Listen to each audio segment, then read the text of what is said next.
Welcome, traveler. Please pull up a seat. One of the really interesting things that I've noticed is why don't we talk about the Dragonriders of Pern anymore? Pern used to be huge, and McCaffrey wasn't some obscure author whose books developed cult following years later, and Dragonflight began appearing in 1967, and Anne McCaffrey became the first woman to win a Hugo for fiction, and the first woman to win a Nebula, and Pern grew into an enormous series. Yet, when we talk about fantasy today, she almost never comes up.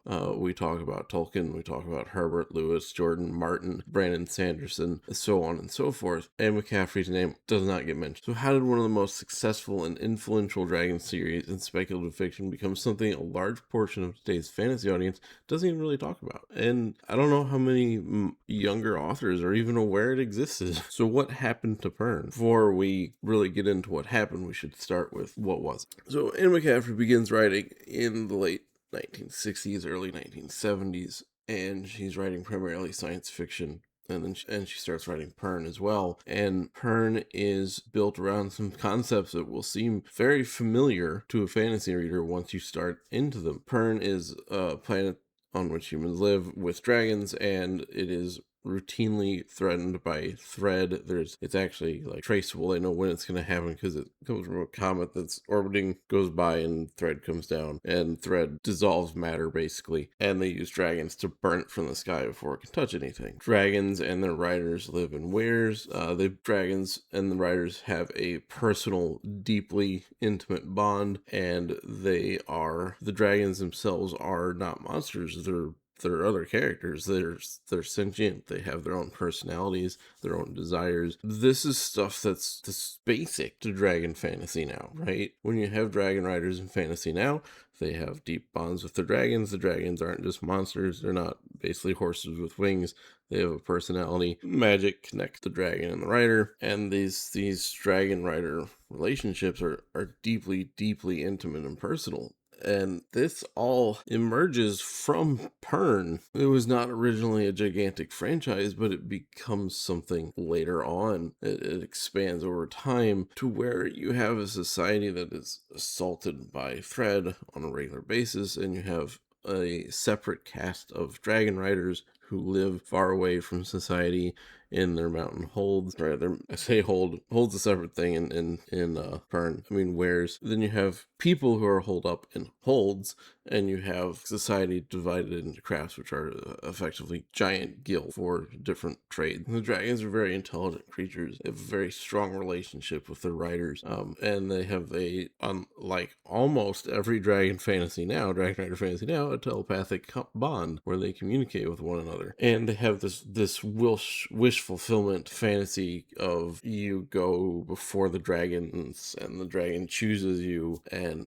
this too is in every Dragon Rider fantasy you can think of now. Certainly it's in the Songs of Chaos series, but that's just my most recent example of reading. Pern did this thing where it took these deep bonds, and it took telepathic communication between dragon and rider, and it took the dragon as a sentient character in its own right, and it took these institutions, this whole society that's built around supporting dragons and dragon riders, and sometimes questions whether it really needs to be doing that or not. It took this whole society and all these ideas and popularized them to the point that they've become an innate part of Dragon Rider fantasy today, where it's so common that it's almost like when people speak a language and there are words that we don't even think about anymore, and when you do try to think about it, you have to like look up the etymology of, hey, where did that even come from? You know, like you look up, like there's a lot of stuff around weddings, brides, grooms, bridesmaids,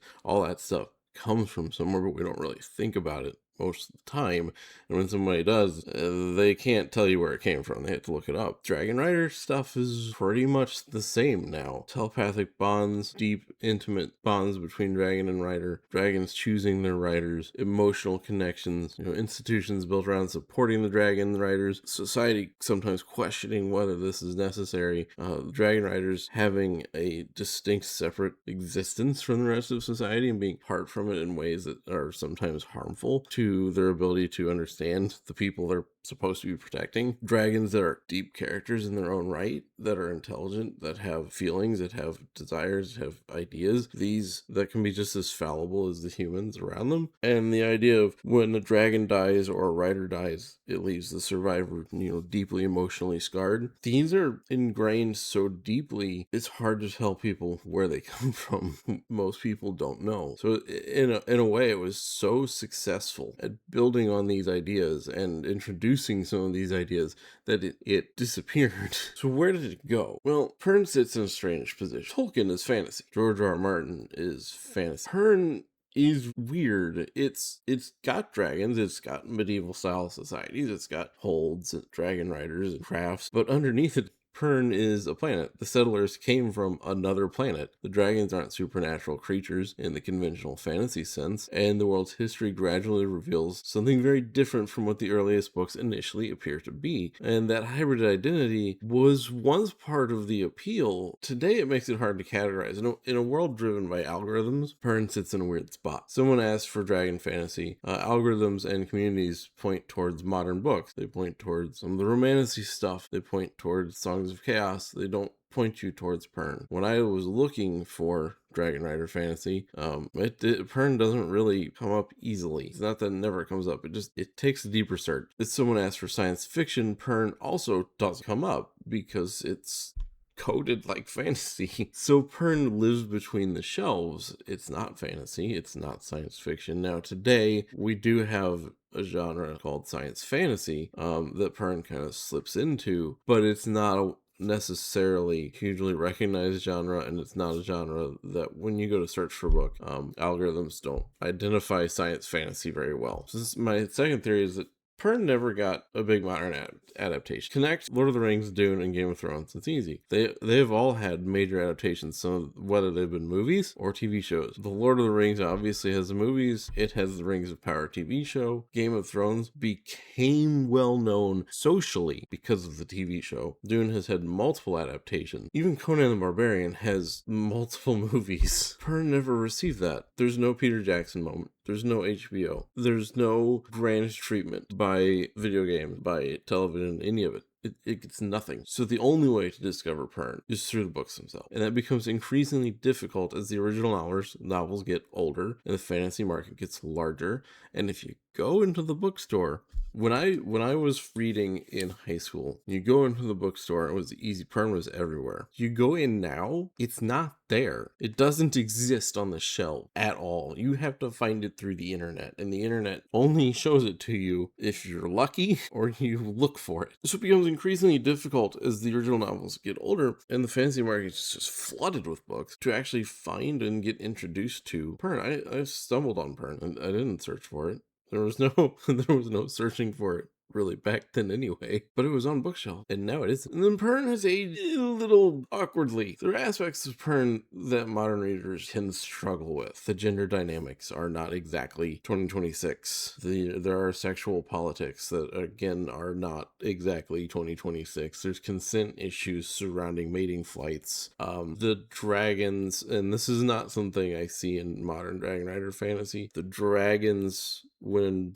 dragons mate, their riders end up mating, and not necessarily because they want to, but because their dragons are, and it that weird bond kind of draws them into it, whether they were thinking about it or not. And there's some awkward relationship dynamics and some social assumptions that reflect the 60s and 70s, frankly, and not now, which is fine, but some people struggle with that. Some of Pern feels way ahead of its time because science fantasy concepts are really interesting. Other parts of it remind you this is a book from the 1960s.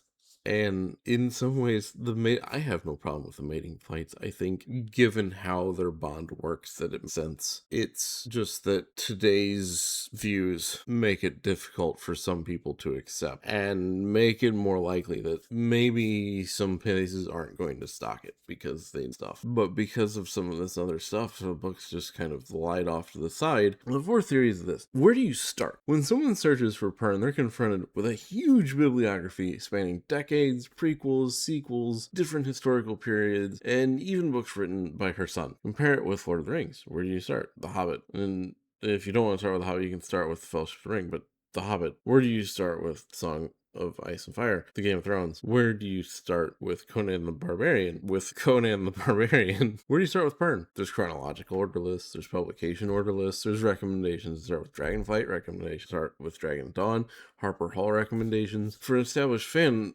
abundance is awesome, but if you're trying to get into it, there's no easy. I mean, there is a book one, but it's kind of like the Star Wars argument. Oh, you should watch this, and then you should watch this, and then you should go back and watch this. Where do you start? Because it can be read in different ways. It's kind of, what story do you want to tell yourself? And ultimately, does Pern still matter? Modern fantasy is obsessed with dragons. Dragonriders haven't disappeared. Bonded dragons haven't disappeared. Certainly romantic relationships involving writers haven't disappeared. Huge dragon-centric fantasy novels can still become publishing phenomena.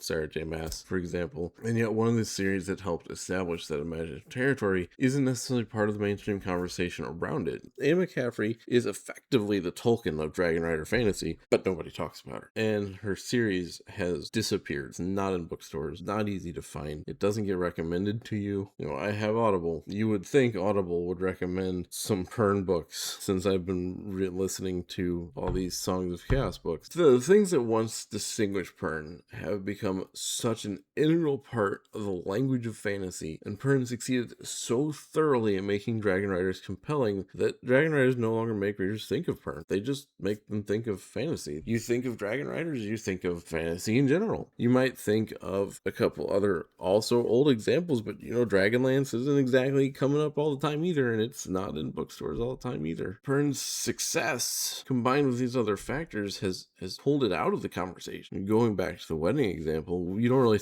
think about the word bride or groom or groomsman or bridesmaid. You don't think necessarily about the rings and their symbology and what all of it means or where it came from. You just think of the wedding. And the same thing has become true for Dragonriders in fantasy. You don't think of where did bonds come from. When did dragons first get portrayed as sentient creatures? When did somebody first start associating dragons and riders together in a modern sense? When did dragons as characters become this deeply written, important thing? You don't think about, take it for granted. It's just part of fantasy. It's just how it works. If you want to use fantasy as an example, you don't think about who first put magic into fantasy. You just think about magic. Of course there's magic. It's fantasy.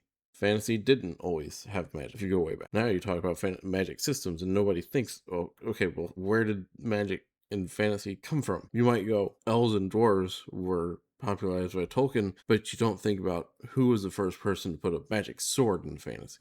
These things become so integral to fantasy that it's not even thought about. That's where Pern sits. So if you're a reader now, who might like the Dragonriders of Pern? If you like dragons as actual characters, long-running worlds, older speculative fiction, societies and institutions developing over generations, fantasy, sci-fi hybrids, so science fantasy, discovering influential genre work, Dragonriders of Pern is your series to look into, to delve into, and really start to read and understand, and you'll really enjoy it. It's a great, and I don't even remember what book I started. I started like in the middle, and then I kind of read forward, and then I kind of read back, and then I just, when a Pern book showed up on a shelf, I picked it up and read it. But who might struggle? Well, a lot of readers are going to struggle with the pacing. A lot of readers are going to struggle with the characterization, because these are very 60s and 70s characters. This is very 60s and 70s books. People who expect modern relationship dynamics are not going to get it. And if you expect a shorter, straightforward series, you're definitely in the wrong book. It's, for a deeply modern writer, it's a problem to read. But I think anybody interested in the origins of Dragonrider fantasy, if anyone interested in older works, anyone interested in a female fantasy author who didn't come out now because it's popular to have female fantasy authors, because that's what publishing houses are looking for, but somebody who really set the stage, right? Anne McCaffrey is not just a fantasy author. She's not just a science fiction author. She's fundamental to the genre that she didn't really entirely write in. And if you're wanting that, you should go read these books. Understand with like the mating flights, some of the other stuff, understand the time period these were written in, and move on and read it, and you'll really enjoy it. They're very well written, and they're very interesting, and it's easy to see how this became this so successful that it became ignored. Don't look at the entire giant Pern bibliography. Read one book. It doesn't matter which one. It really does. Pick up a book. Don't worry, oh, am I reading in the right order? I don't know. You could start at the end and go back. You could start at the beginning and go forward. You could start in the middle and go both directions and start reading it. If you're interested in finding this kind of a thing, I highly recommend. But Forgotten doesn't make Pern irrelevant. Fantasy changed. Pern occupies an awkward genre bound. Parts of it have aged strangely. The series has become intimidatingly large, and it never got adapted for mass audience. But Pern hasn't vanished from fantasy. It has become integral to fantasy. In some ways, it's everywhere. The genre simply stopped calling those ideas Pern and stopped referring to those ideas as anything but fantasy. It's as integral to fantasy as a magic sword or a magic concept at all. What do you think happened? Have you ever heard of the Dragonriders of Pern before this video? I recommend you look into it if you haven't read it. If you have, let me know what you think. If you haven't heard of it, let me know what you think. And I will see you next time you come around.